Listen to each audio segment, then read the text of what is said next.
The massive alien ships appeared at the edge of human space like dark clouds before a storm. They were huge, much bigger than anything humans had ever built. Their hulls were black metal that seemed to swallow light itself. Strange, purple energy glowed from their engines as they moved through space in perfect formation. Fleet Commander Cax stood on the bridge of his flagship, looking at the small human ships through his tactical display. His forearms crossed over his chest as he studied the primitive vessels. The humans had simple fusion drives that looked like toys compared to Vorthan technology. Their weapons were basic plasma cannons that could barely scratch Vorthan armor. Pathetic, Cax muttered, his voice like grinding stone. His compound eyes reflected the light from dozens of screens showing human ship positions. These creatures think they can stand against the Vorthan Empire. On the human side, Admiral Lee Hyun stood quietly on the bridge of the warship Souls. Pride. He was a tall man with graying hair and calm eyes that had seen many battles. His uniform was neat and clean, but his hand showed the calluses of someone who had worked his way up from the bottom ranks.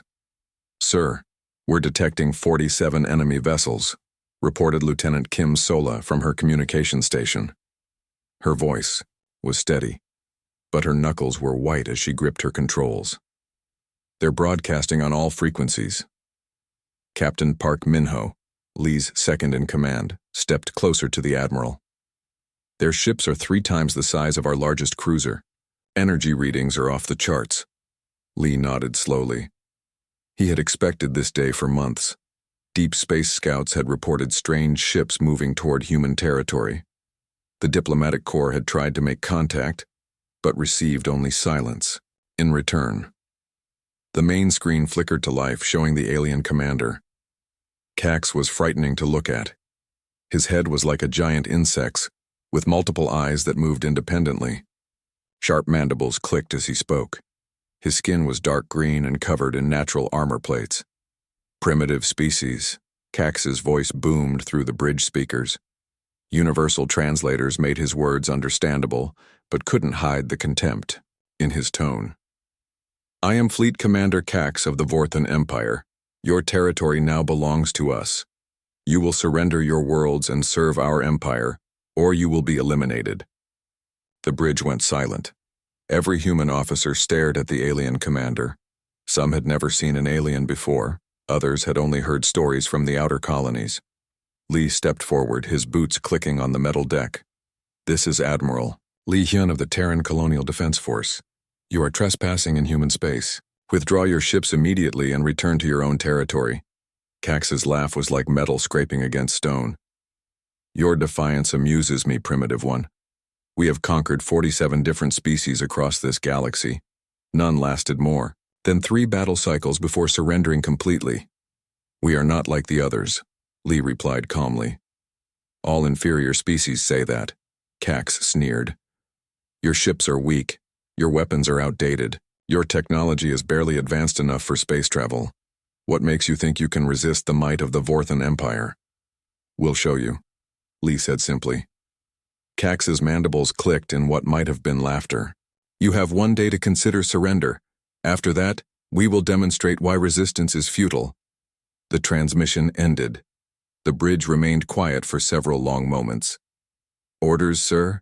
Captain Park asked. "Send word to all colonies and military." "Installations," Lee commanded. "Full military alert. Recall all ships to defensive positions. Contact Earth Command and inform them we're at war." "Sir, should we attempt further diplomatic contact?" Kim suggested hopefully. Lee shook his head. "They've made their intentions clear. They want conquest, not conversation." Within hours, the Vorthan ships proved their seriousness. 3 human research stations in the outer system simply vanished in flashes of purple light. The aliens had used some kind of energy weapon that completely destroyed the stations, leaving only glowing particles floating in space. Dr. Chang Minji's research station was among them. She had been studying solar radiation patterns when the attack came. Her last transmission was cut off mid-sentence. 237 people died in those attacks, including scientists, technicians, and their families. The news spread through human space like wildfire. Colony after colony received the same message. surrender or face total destruction. But something strange happened. Instead of panic, the attack seemed to make humans more determined. Military recruitment offices found themselves overwhelmed with volunteers. Civilian ships began converting to military use. Factories started working around the clock to produce weapons and supplies. Admiral Lee received reports from across human territory. Every colony, every ship, every military base had the same response. They were ready to fight. Cax watched human ship movements from his command center. He expected the primitive species to begin evacuation procedures or send surrender negotiations. Instead, human vessels were moving into attack formations. Curious, he mused to his tactical advisor. They seem to be preparing for battle rather than surrender. Perhaps they don't understand the hopelessness of their situation, the advisor suggested.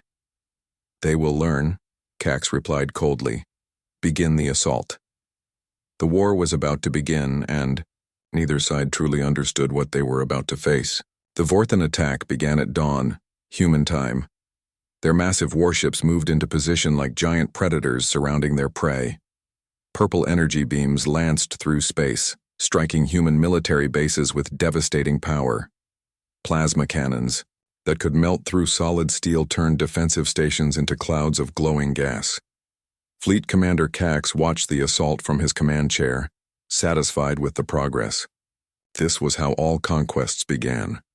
Overwhelming force applied to key targets. Within hours, the enemy would realize resistance was hopeless and surrender. Status report, he demanded. 17 human military installations destroyed, Commander. His tactical officer reported. Their defensive grid is collapsing as expected. Cax nodded. The humans would surrender before the day ended. They always did. But something unexpected happened at the Luna mining station. Captain Choi Daeho stood on the bridge of his cargo hauler, the Busan runner, watching Vorthan cruisers approach his position. His ship wasn't a warship.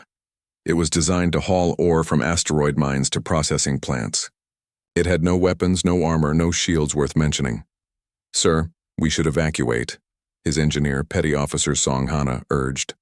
Our ship can't fight those monsters. Daeho studied the approaching enemy vessels. They were beautiful in a deadly way, sleek and powerful. Their plasma cannons could destroy his ship with a single shot, but something about their movement patterns caught his attention. They're staying at long range, he muttered. Why would they do that if they're so superior? Because they don't need to get close, Hana replied. They can kill us from anywhere. Or, maybe, Daeho said slowly. They can't handle close combat. He turned to his crew of 12 miners and cargo handlers. They weren't soldiers. Most had never seen combat. But they were humans, and humans had a way of adapting. Engineering can. We reroute power from the cargo systems to the mining lasers? Sir, those aren't weapons, the chief engineer protested. They're designed to cut through rock and metal for mining operations. Rock, metal, alien hull plating? Daeho shrugged. What's the difference? The Busan runner suddenly changed course, diving toward the nearest Vorthan cruiser at maximum speed. The alien ship's computers struggled to track the small vessel as it weaved between plasma blasts. Industrial mining lasers, never designed for combat, began cutting through enemy shields.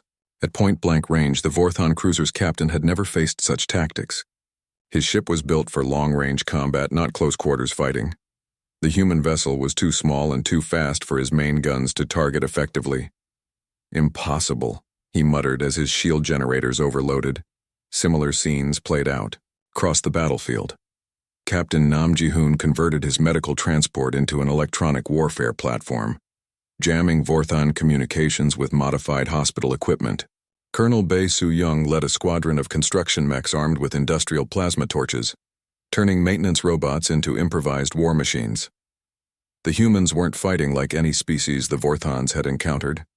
They used cargo, ships as ramming vessels. They turned mining equipment into weapons. They employed tactics that seemed completely illogical. Why are they doing this? Cax demanded, watching his tactical display with growing confusion. Their losses are enormous. Any rational species would surrender, His tactical advisor studied the battle reports. "Commander, they've damaged 12 of our vessels. That's more damage than the last 3 species combined inflicted during their entire resistance." Cax's mandibles clicked nervously. No single engagement had ever cost the Vorthon fleet so much. On the human side, the improvised tactics were working better than anyone expected. Lieutenant Lee Seojan piloted a modified garbage scow loaded with industrial chemicals. When Vorthon plasma fire punctured his hull, the chemicals created a massive explosion that disabled 2 enemy ships. "Did you see that?" he radioed to his wingmate. "Their weapons actually helped us." The battle raged for 18 hours. By the end, the Vorthon fleet had retreated to regroup. They had destroyed dozens of human ships and installations, but at a cost they hadn't anticipated. "Casualties?" Cax asked grimly. 15 ships damaged, 3 destroyed," came the reply.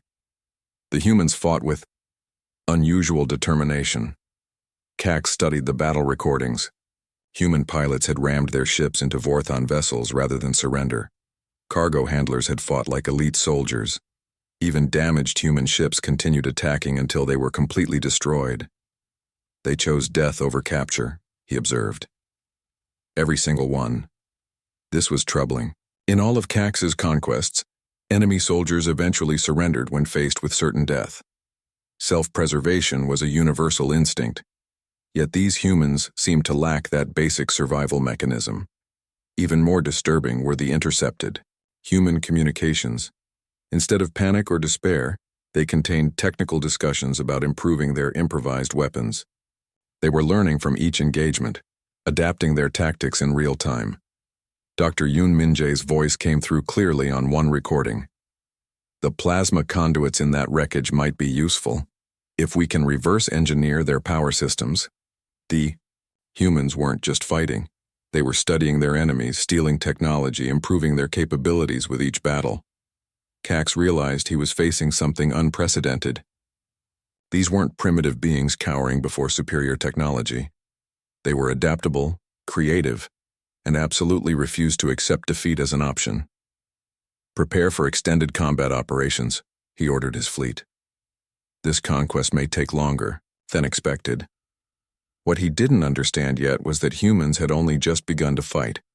Dr. Han Jiwoo had not slept in 4 days. Her laboratory looked like a war zone, with alien technology scattered across every table and floor. Empty coffee cups formed small towers near her workstation. Food containers with half-eaten meals sat forgotten beside complex alien devices that hummed with strange energy. She held a piece of Vorthon plasma conduit in her hands, studying its crystal structure under a microscope. Her team of engineers and scientists worked around her, all of them running on caffeine and determination. "The energy flows through these crystals in a spiral pattern," she muttered to herself, connecting wires between human computers and alien power cells. "If we reverse the magnetic field..."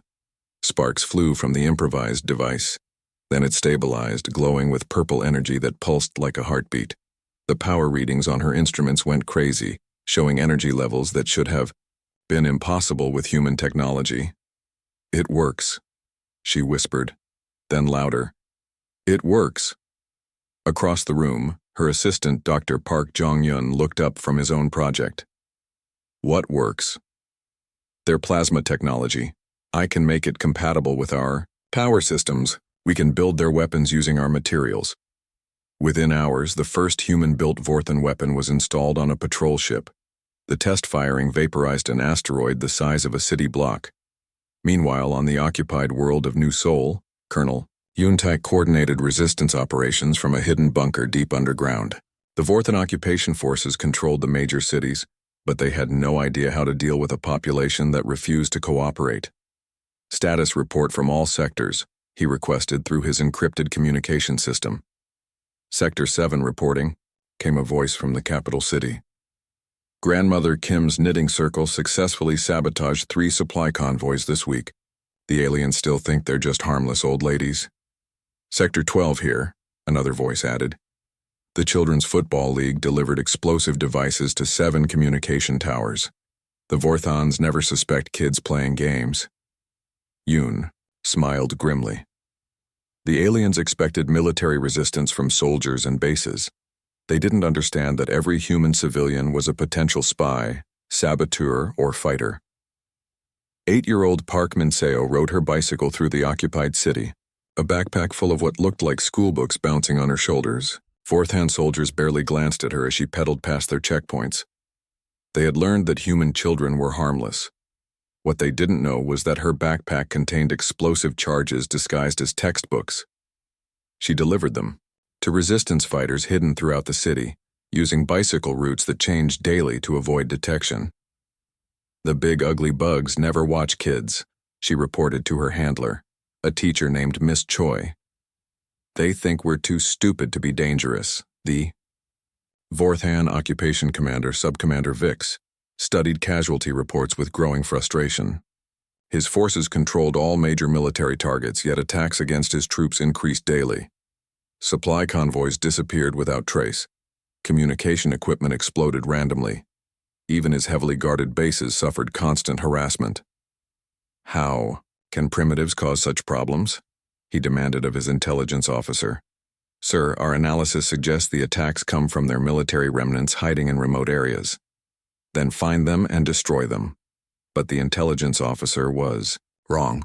The attacks didn't come from hidden military units.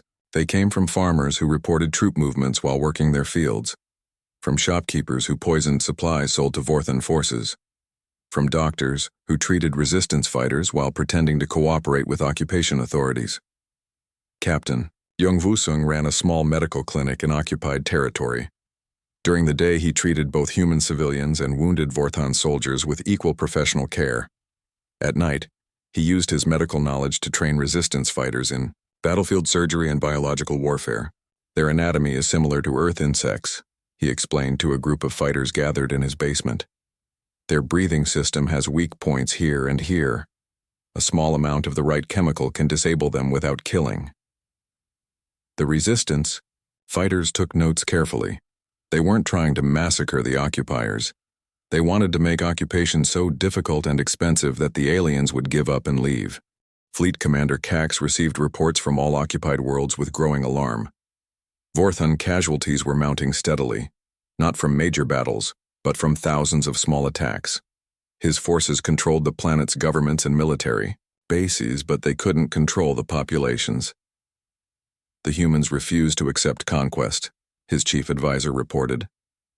"They continue resistance activities despite our overwhelming presence." "Increase security measures," Cax ordered. "Institute martial law. Execute anyone caught in resistance activities." But even executions didn't stop the resistance. When the Vorthans executed resistance fighters publicly, humans responded by making their attacks more sophisticated and deadly. Dr. Han Ji-woo's reverse-engineered weapons began appearing throughout human space. Cargo ships suddenly carried plasma cannons as powerful as Vorthan cruiser weapons. Fighter craft mounted shield generators stolen from alien technology. Even small patrol boats could now damage enemy capital ships. The most disturbing development was human adaptability. Every Vorthan tactic was studied, analyzed, and countered within days. When the aliens used electronic warfare, humans developed better jamming systems. When they employed new weapons, humans found ways to defend against them and build improved versions. Captain Oh Seung-wan tested a modified plasma rifle based on Dr. Han's designs. It fired faster and hit harder than the original Vorthan version. "How is this possible?" he asked the scientist. "We improved their design," she replied simply. "Humans are good at making things better." Cax realized his quick conquest had become a grinding war of attrition. Worse, the humans were becoming stronger with each passing day while his own forces grew weaker. The primitives were learning faster than his empire could adapt. Captain Oh Seung-hwan stood in the briefing room aboard the battleship Incheon's Fury, looking at the faces of his crew. 38 men and women sat around the metal table, all of them volunteers. They had heard the mission details, understood the risks, and still chosen to stay. "You all know what we're being asked to do," Seung-hwan said quietly. "This is a one-way trip. None of us are coming home." Petty Officer Kim Young-ho raised his hand. "Sir, my wife is on New Busan. The aliens are bombing civilian targets there. If this helps protect her, I'm in." Engineer Lee Soman nodded. My children are in the resistance on Earth. This might buy them time to evacuate. One by one, every crew member confirmed their commitment. They weren't being forced. They weren't desperate. They had simply calculated that their deaths could save more lives than their survival. Admiral Lee Hyun's voice came through the secure communication channel. Captain O, are you certain about this course of action? Yes, sir, Xiong-Hwan replied. The Vorthon command ship is the key to their entire fleet. Destroy it and their coordination collapses. You understand the cost? We understand, Admiral. Sometimes the only way to win is to make sure the enemy can never fight again. The Inchen's Fury was loaded with experimental antimatter charges designed by Dr. Han Jiwoo's team. The ship itself had been modified to be one giant bomb. Its armor was stripped away to make room for more explosives. Its weapons were removed to install better engines. As they approached the Vorthon fleet, enemy plasma fire began tearing through their hull. The ship shuddered with each hit. Crew members worked frantically to keep the engines running as sections of the ship exploded around them. Hull breach on Deck 7, someone reported over the intercom. Engine room is flooding, came another voice. Weapon systems are offline, called a third. None of it mattered. The ship wasn't designed to survive the approach. It just needed to get close enough. Fleet Commander Cax watched the damaged human ship limping toward his flagship. His tactical computers showed it was barely holding together. A few more shots would finish it completely. Why don't they retreat? His weapons officer asked. Their ship is finished. Finish them, Cax ordered. But the human ship kept coming. Even as plasma fire ripped through its hull, even as its crew died at their stations, the Incheon's Fury maintained course toward the Vorthon command ship. Captain O stood on his bridge as fire spread through the corridors behind him. Half his crew was dead. The other half was dying. But they were close enough now. For humanity, he said simply, and pressed the detonation switch. The explosion was visible from 3 star systems away. The Vorthon command ship, 6 escort vessels, and the Incheon's Fury vanished in a ball of pure energy. The blast wave damaged dozens of other alien ships, but that was only the beginning. Across human space, similar attacks began occurring with terrifying frequency. Cargo ships loaded with explosives rammed into Vorthon cruisers. Fighter pilots flew their damaged craft directly into enemy engine cores. Even civilian vessels became weapons when their crews made the ultimate sacrifice. The aliens intercepted human communications and found messages that chilled them to their core. If we're going down, we're taking them with us. Make sure they can never do this to anyone else again. End them permanently. Subcommander Vix on New Sol faced his own nightmare. Human resistance fighters had begun using tactics that no sane species would consider. They poisoned their own water supplies rather than let the Vorthons use them. They destroyed their own cities rather than allow alien occupation. They killed themselves rather than provide information under torture.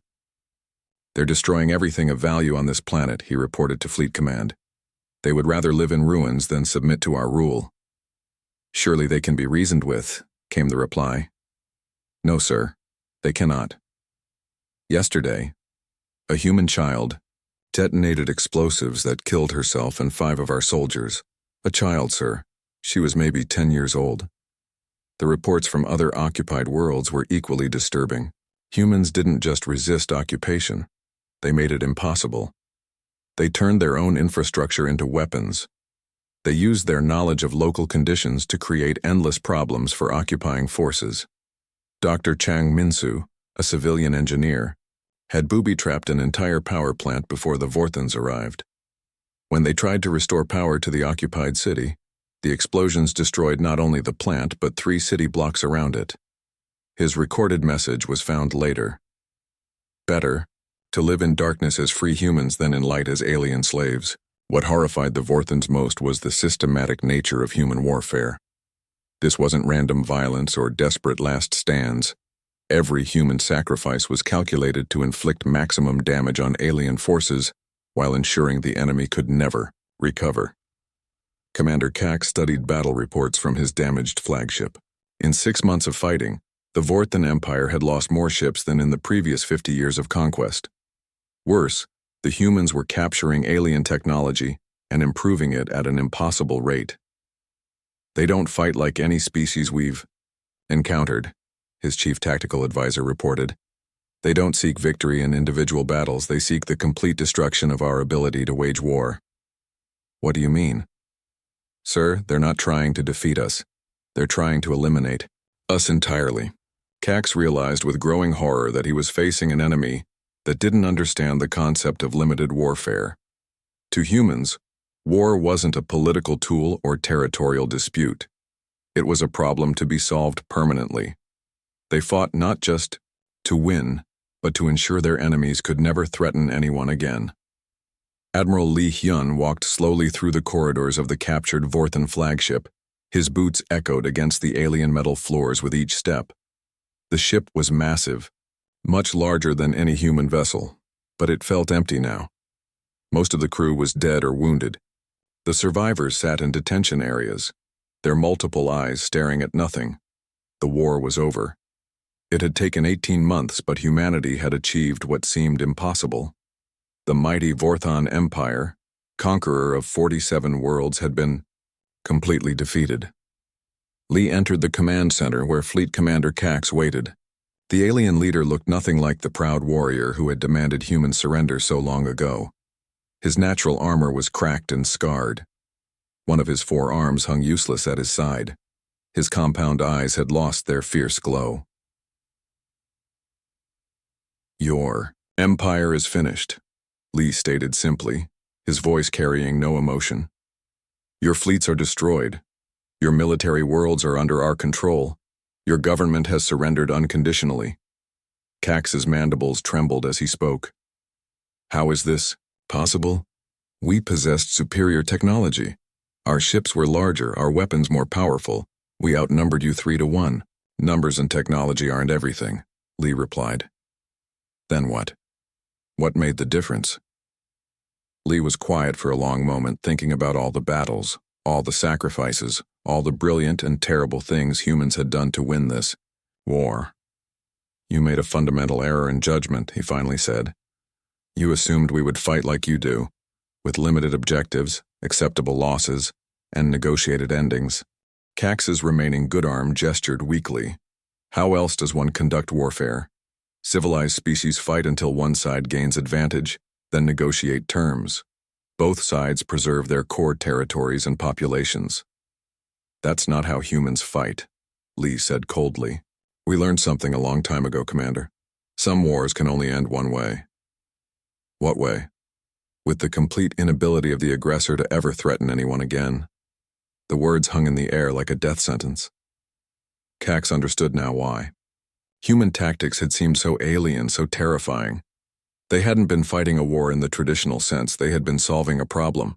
"Your people fought with such a totality," Cax whispered. "They destroyed their own cities rather than let us use them. They turned their children into weapons. They killed themselves rather than surrender information."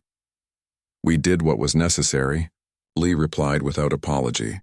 "But the cost to your own people was enormous. Millions of humans died in this war." "Millions of humans died," Lee agreed. "But billions of humans will live in safety because of their sacrifice, and billions of other intelligent beings throughout the galaxy will never have to face what we faced." The surrender ceremony was held on the human colony world of New Sol, in the ruins of what had once been the capital city. Representatives from every surviving Vorthan world attended, along with observers from dozens of other alien species, who had been watching the war with growing amazement and fear. The terms were simple and absolute. The Vorthan Empire would be completely dismantled. Their military technology would be destroyed. Their species would be relocated to designated worlds under human supervision. Most importantly, they would never again be allowed to develop the capability for interstellar warfare. "This is genocide," protested one Vorthan diplomat. "You're destroying our entire civilization." "No," Lee corrected. "Genocide is what you did to the Kalari people, and the Zephyrians and the Crystalline Collective. We're ensuring it never happens again." Dr. Han Jiwoo, now promoted to Director of Alien Technology Research, presented the final report on Vorthan capabilities. Every weapon design, Every ship blueprint, every piece of military hardware had been cataloged and studied. Much of it was being destroyed, but some was being adapted for human use. We've learned much from their technology, she reported. But more importantly, we've learned how to counter it. Any species using similar weapons will find them ineffective against our defenses. The alien observers took careful notes. They represented dozens of different species, some friendly to humanity, others neutral, a few potentially hostile. All of them were learning the same lesson. Humans were not to be provoked. Ambassador Zith of the Corallian Republic asked the question many were thinking. What will humanity do now? You possess the most powerful military force in the galaxy. We will go home, Lee answered simply. We will rebuild our destroyed colonies. We will continue our peaceful exploration of space. We will trade with any species that wishes to trade with us. And if another species threatens humanity? Lee's expression grew cold. Then they will learn what the Vorthans learned. Humanity seeks peace above all else. But when forced to war, we don't fight to win battles or territories. We fight to ensure the threat can never return. The message was clear. Throughout the galaxy, intelligence services and military commanders received the same report. The humans had demonstrated a unique and terrifying approach to warfare. They would endure any sacrifice, employ any tactic, and pay any price to permanently eliminate threats to their survival. Some species began immediate diplomatic overtures to humanity, seeking trade agreements and non-aggression pacts. Others quietly abandoned military expansion plans. A few began developing weapons specifically designed to counter human tactics, though privately many doubted such weapons would be effective. The Vorthon Empire, which had ruled through fear and superior technology for 3 centuries, was gone. In its place was a new reality. Humanity had become the galaxy's ultimate deterrent against aggressive warfare. Peace, it seemed, was humanity's preferred state. But when forced to abandon peace, humans had proven they could end wars more thoroughly than any species in galactic history. The galaxy had learned to respect that difference.